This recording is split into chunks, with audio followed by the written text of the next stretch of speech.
What happens when two seasoned business leaders get together? They talk shop, of course. Sit back and listen in as Scott DeLong and Vince Moiso share from their experience around current issues facing executives, entrepreneurs, and their leadership teams. The CEO Podcast starts now. Hey everybody, Scott DeLong with the CEO Podcast. I'm here again with Vince Moiso, and we've got a pretty interesting topic today. We've been talking about us, right? Yep, a lot about us Yep. and what's responsible, what we have to do, and the accountability and all that. But you brought up the concept of employee accountability and holding folks accountable or their self-account. Anyway, I want to go with, what's your direction? Well, okay, season 2, episode 11 at this point, and yeah, we're big on accountability. And if you've listened to several of our podcasts from season 1, you can hear about accountability and our feelings around that, weaved into so many topics. From trust to communication, right, to culture, right? Absolutely. And I'm big on a culture of accountability. And we talk about empowerment, right? So Okay. I think of employee accountability around a culture of empowerment so that you create accountability amongst your peers rather than just that top-down accountability. So you end up being accountable. When I say employee accountability, it's this accountability that you have to your team members to show up on time, to be on time to a meeting, to pay attention to a meeting, to understand what your role and responsibilities are, and make sure that you're contributing to that team at the highest level, right? And if you take all of that seriously, right, then that you're holding others accountable to what you expect out of yourself. Sure. So I'm going to take a reverse track on that, because this always happens. I don't know if you remember when you were in school and you got put in groups, and there was always that, and what it's called in the academic world is social loafer. Oh yeah. That person that takes the free ride with the team gets the same grade as everybody else. And how does that work in your business then with this peer-to-peer accountability? Yeah. How do you handle the social loafer? You're on the same level as that person. They just get sniffed out really fast. I mean, the problem is like you can't be a social loafer, not in my organization anyways, because everybody's riding at such a high level of accountability, especially with each other, and they're all empowered to do their job, and they all take a high sense of pride in what they do, and so it just gets sniffed out. So we have as you're very well aware, right? Like, we have very strict weekly meetings, and we use the lead with purpose and the one page. And so you've got this high level of transparency of what everybody's doing and what they're responsible for and the tasks that they're responsible for that week, right?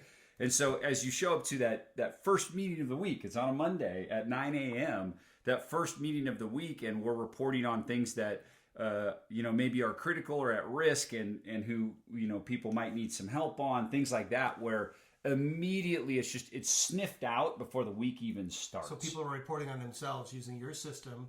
They have to tell everyone else their updates rather than someone coming down and talking to them about it. Yeah, is the thing. Yeah. So okay. Well, and in fact, I told you before, there's a different person that leads that meeting every week, right? Okay. So it's not, again, there's no top-down mentality here, so it's not accountability that's coming from the top. That exists. I'm not saying it's non-existent. Yeah, that absolutely exists, but there's this peer-to-peer accountability that is very strong.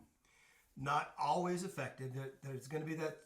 So the peer-to-peer is going to get people to rise up, especially when they have to report. I get that. There's still going to be that person that sits back. The dog ate my homework. Yeah, totally. Right? And eventually, management. And it still happens. And management has to get involved at some point. Yeah. True? Yeah, that's true. Okay. 100%. So are managers involved in your meetings as well? Yeah. They are. So they're there hearing it. Yeah. And afterwards, I would assume then manager takes the loafer aside and has a little conversation. What's going on? Yeah. How can I help? How can I help? Yeah. And that's the first start, is the ask, not tell. How can I help? Rather than you're not cutting it. You're not. That gets to a point later when you're ready to fire somebody. You gotta let them know what's what. But the first step is for the manager, at least in the system that we talk about, the manager to nudge their subordinate and ask, hey, what's going on? How can I help? Yep. Where can I offer support? Right. You know, what's missing? What happened? Was there something that, you know, was there a blind spot from last week that got us to this point? What can I do? So this also gets misinterpreted quite a bit especially with the new managers, the new supervisors and managers, unless they've been trained properly. They believe that they need to manage people, right? And then that's where the micromanaging comes in and all of that. So as you're getting into a newer, I'm not going to say younger, but newer. You can get promoted to supervisor the first time at any age, right? Yeah, sure. But, so a newer supervisor, and they are in that micromanagement mode because, well, they just get this new power and they want to exercise it. And they're being held responsible from somebody else as well. And they go and start the micromanaging. How do you handle that piece? What do you do with that person? Yeah, so when I came into the organization, there was a lot of that happening, right? And every organization. Yeah, and so I had to, man, it's been such a long road to get away from that, and it just doesn't exist. It rarely exists. Here's how I handle it, though. I mean, we have very open and transparent conversations. So it's around, look, you know, one of our values is empowering people, right? So empowerment is so strong within our organization. It's an easy conversation to have. So if you're asking how I handle it within our organization, It's a straight conversation of, did you happen to realize, like, help me understand, you know, I feel like there's some disempowerment that's happening, and, you know, help me understand what's going on there and why you felt so compelled to do that person's job for them. And in fact, what I've received feedback from employees that have those conversations direct with managers when micromanagement is happening, which is even better to me because they literally say the words, "I felt disempowered."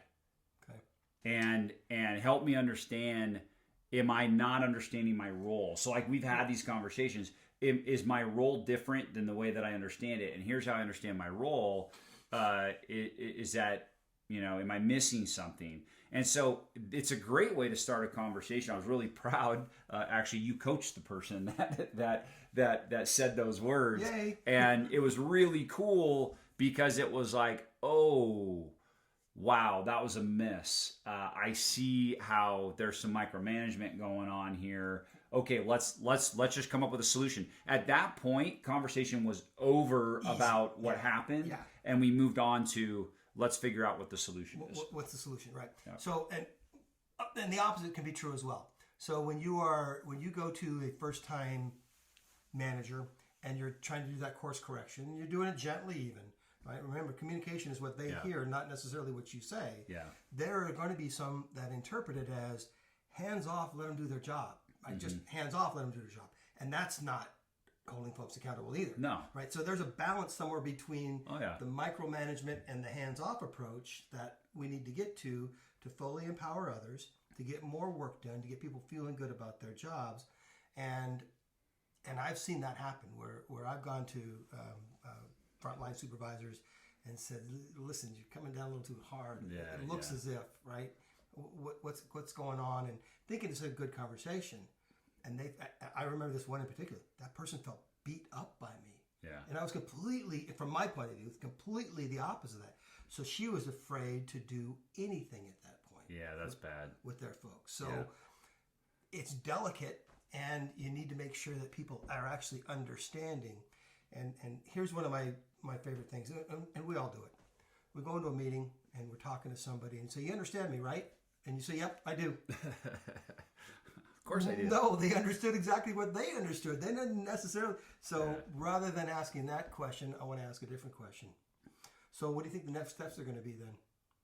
That gives me a chance to get you to reinterpret and tell me what's next, to see if we're on the same page there. And gives me an opportunity to course correct too. So there's a lot of finesse in the ability to get to that spot that's in the center of empowerment, which is not micromanaging and not hands-off, one or the other. And there's tools and techniques you can use, but the problem is they don't always work. Yeah. So you've got to get feedback from those folks. Yeah.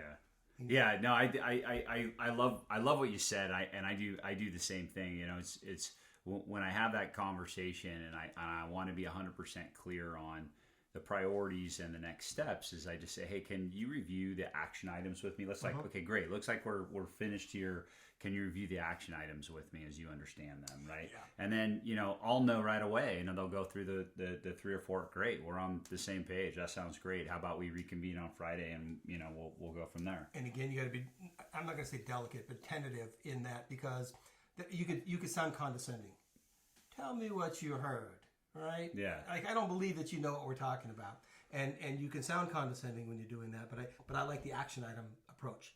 So say, what do you think the next steps are going to be? Yeah. Can you tell me what you're going to do? Yeah. How are you going to implement this? Asking questions along those lines will get there without them feeling like you don't believe them. Well, I ask a lot of questions. So like even as I'm driving in on, hey, how did you handle that situation? And, oh, did you bring up that we had this? And, oh, by the way, really, really important that we're consistent with the messaging and the language. And, can you repeat to me what you how you presented, that type of stuff. I just want to understand. I remember situations. So I'll give you a very specific example. I had a situation where I was asking questions like that, and that's how I help support and manage, because I'm asking those questions to seek to understand, so that I can then coach and support, right? And I remember that person, because that line of questioning, by the way, is also a form of holding somebody accountable, because I'm going to ask you those questions because I need to make sure that we're aligned with the priorities, and I want to make sure that you're aligned with the consistency in which we're going to market and our messaging and all those other things. And so I'm asking questions. I wasn't there with you. I didn't overtake you. I didn't do any of those things, right? I'm just simply asking questions to seek to understand, so I understand that we're aligned on all these things. And it was funny because I remember that person looked at me and said, I really feel like you're micromanaging me. Yeah. And it was...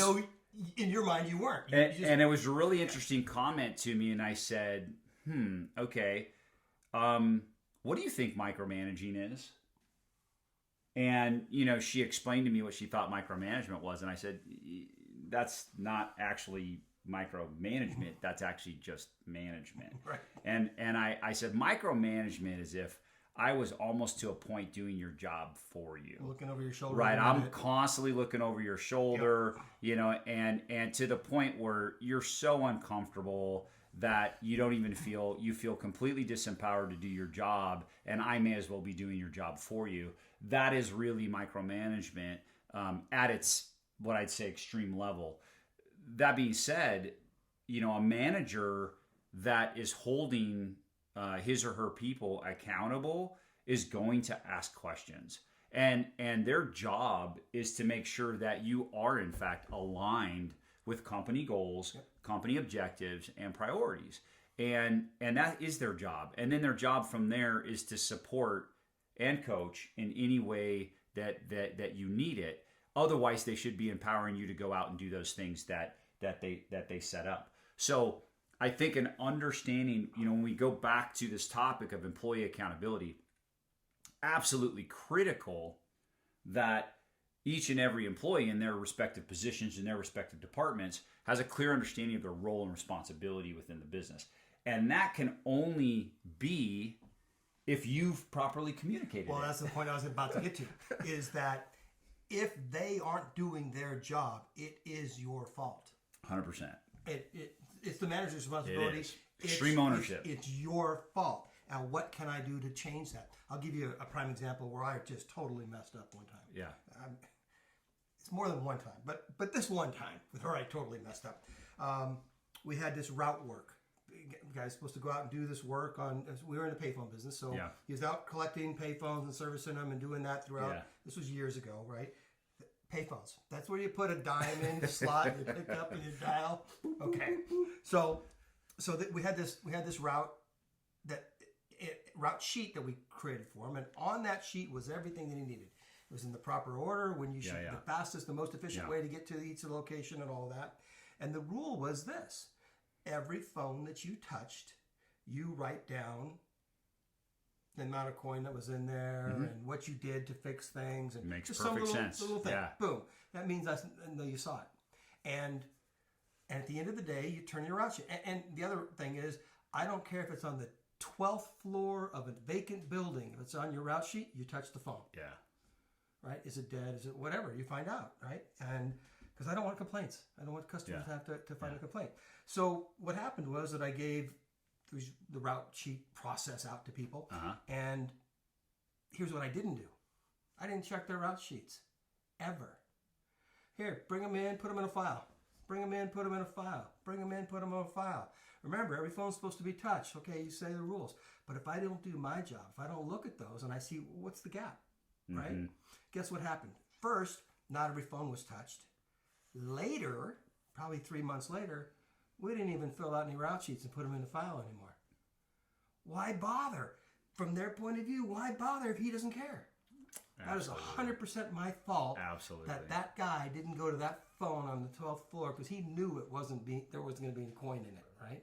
So absolutely, he's not going to waste his time going up there because 1, there's no coin in there. 2, I don't care enough to check up on things as well. And that's not micromanaging, me looking at the route sheets. That's my job. Well, accountability is a two-way street. You know, that's a great example. Very, very good example. And I tell you, like, I feel so strongly within my organization. We hold each other accountable, up, down, sideways. It doesn't matter, right? So you should be able to hold me accountable to exactly what you just described. And I do. And if I'm not doing my part, right, then I want to be called out because I don't want to show up that way. I absolutely don't want to show up that way. I want to, everyone's doing a lot of work, a lot of hard work to get things done, and I better make sure that I'm showing respect enough to, read those emails, read those reports, read the updates, read, those things that people are doing. The other half of that goes a little bit further now. So holding you accountable, you're going to make sure you get your work done. Yeah. I need to be responsive to that. In other words, so again, another one of my management mistakes when I was younger was I thought it was a contract between me and you. You work for 2 weeks, I pay you for 2 weeks, we're even, right? Nope, it's not. I need to value you for the job that you did over and above that paycheck that you're getting. I used to just think it was a fair deal. Hey, you did this for me, I did that for you. But the fact of the matter is people end up resenting the work. They consider it work when they just have to work for a paycheck. Well, and that still exists, right? So I think there are businesses that take that approach. I don't.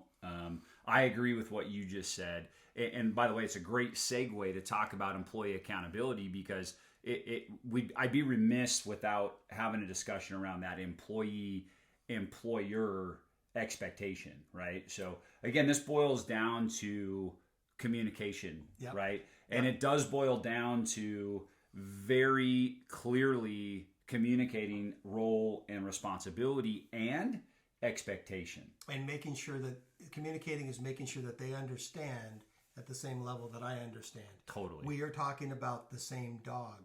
If we say dog and you're thinking Chihuahua and I'm thinking Labrador, they're both dogs, right? So clarify that so that the expectations can be met. There is no way I can meet or exceed your expectations, which is my goal. My goal in life is when I'm working with customers, employees, whatever, is meet or exceed their expectations. And there is no way I can do that if I don't know what your expectations are. I agree.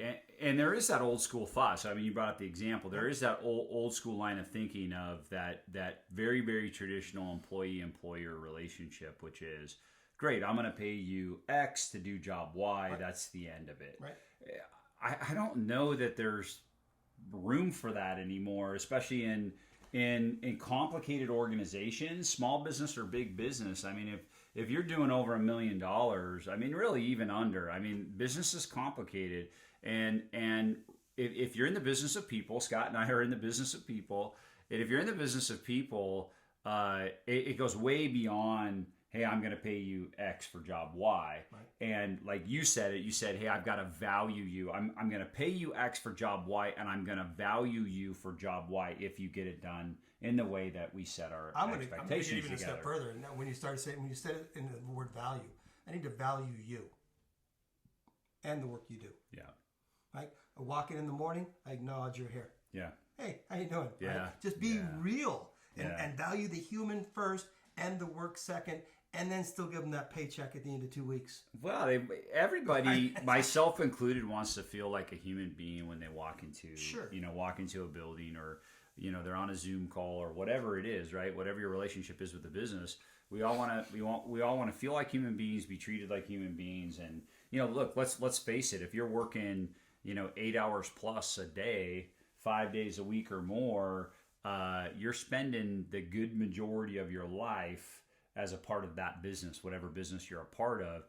And so it just now it just goes way beyond this just simple contract. Yeah. Right? It goes way beyond that, because you have a human to human relationship now.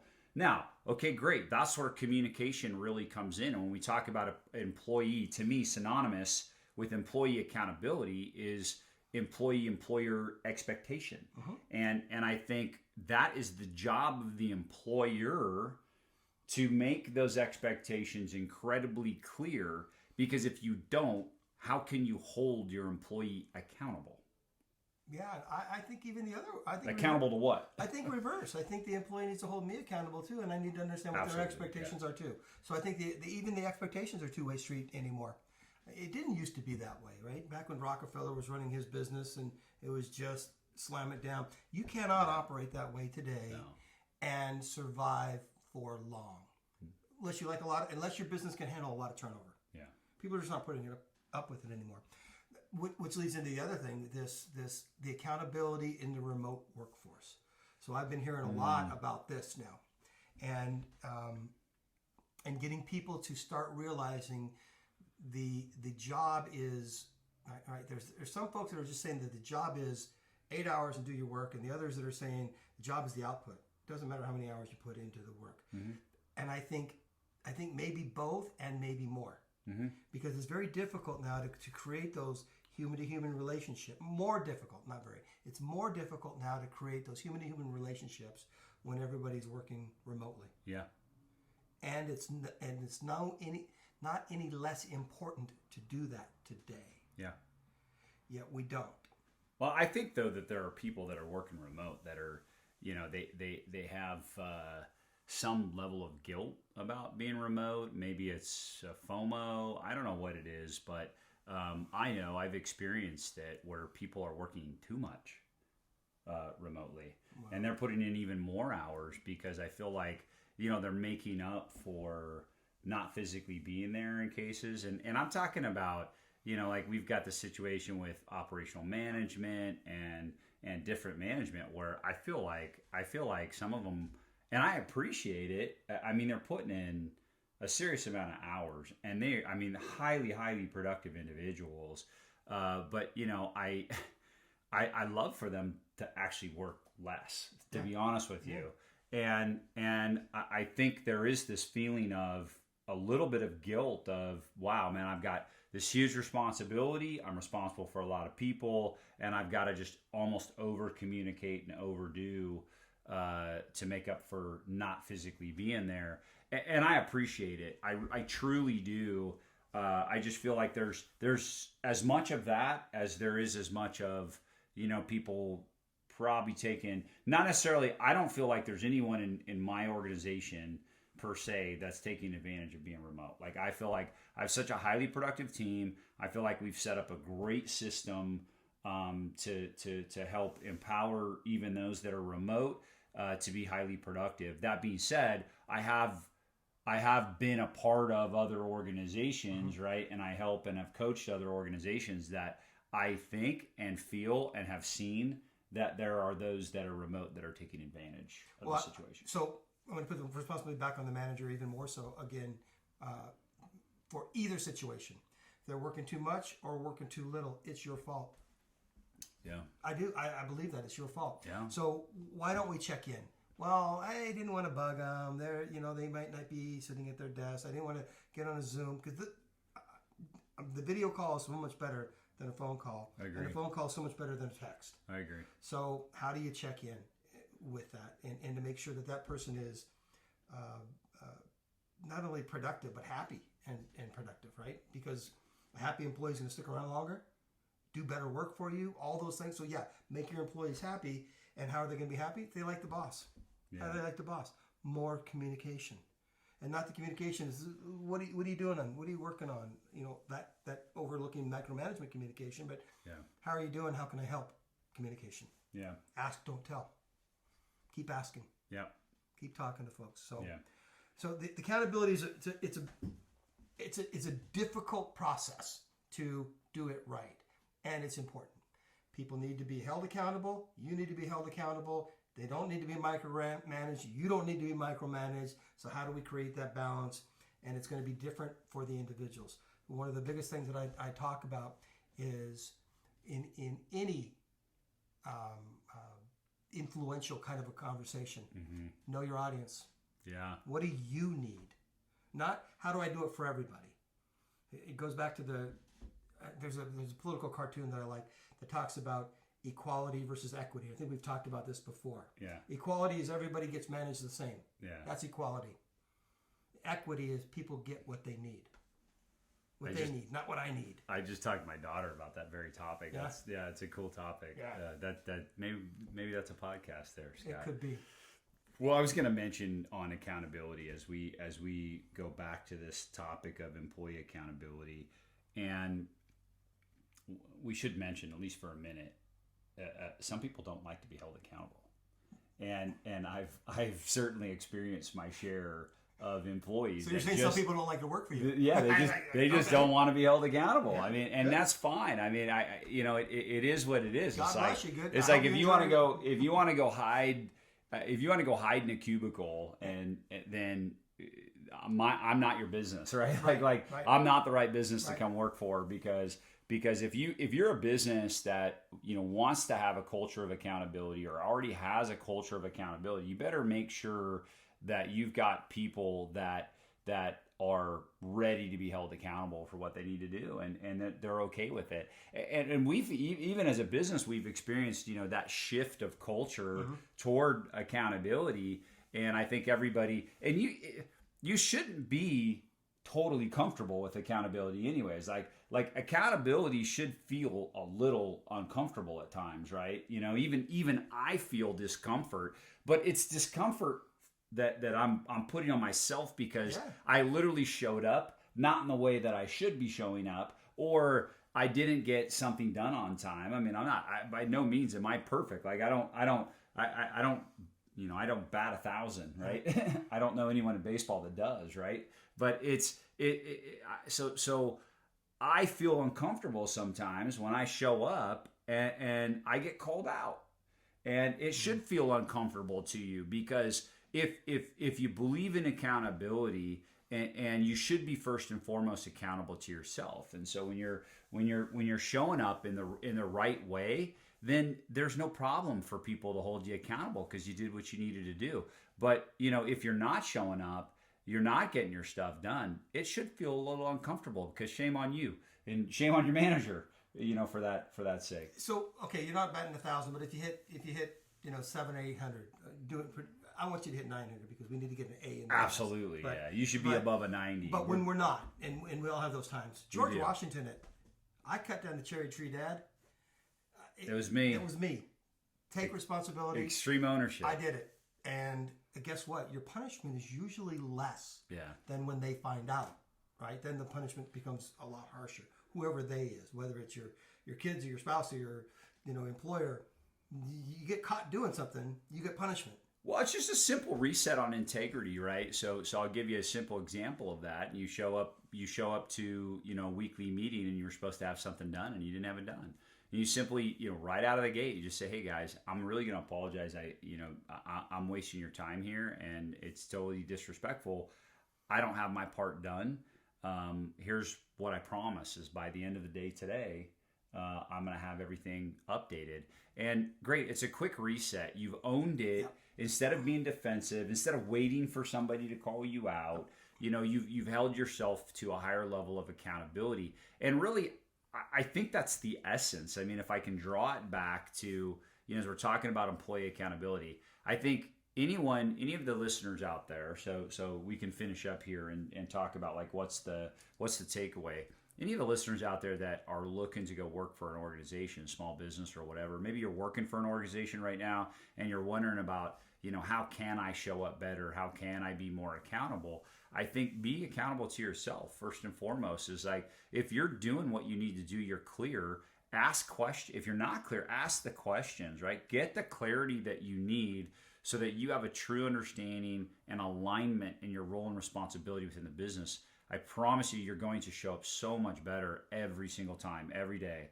And then hold yourself accountable. So like what the example that Scott gave is just own your shit, right? I mean, it's really that simple, is take ownership in what you do and what you're supposed to do, what you're supposed to deliver and deliver it on time.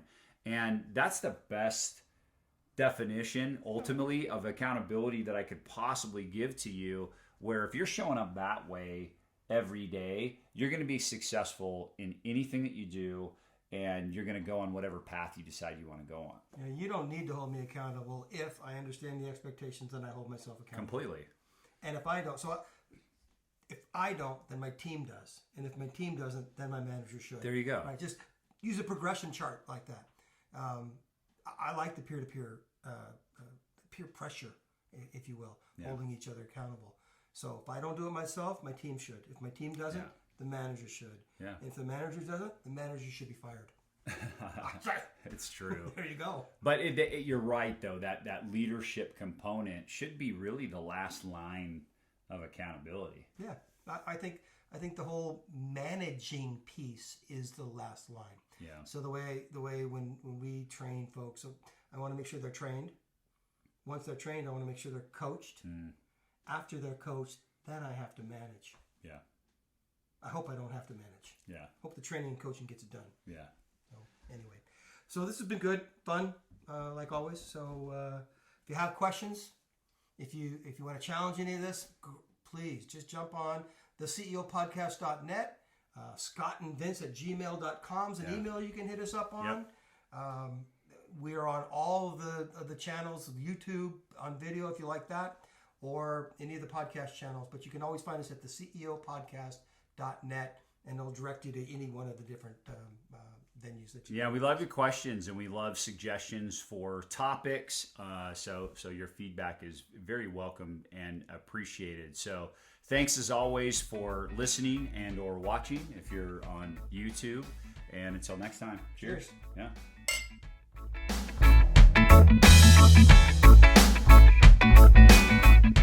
Thank you for joining us for the CEO Podcast. Please visit us at theceopodcast.net, where you can learn more about our co-hosts and listen to past episodes. If you would like to have a discussion and dive deeper into any topic, there is also an option to contact Scott or Vince to schedule some time with them. Thanks for listening.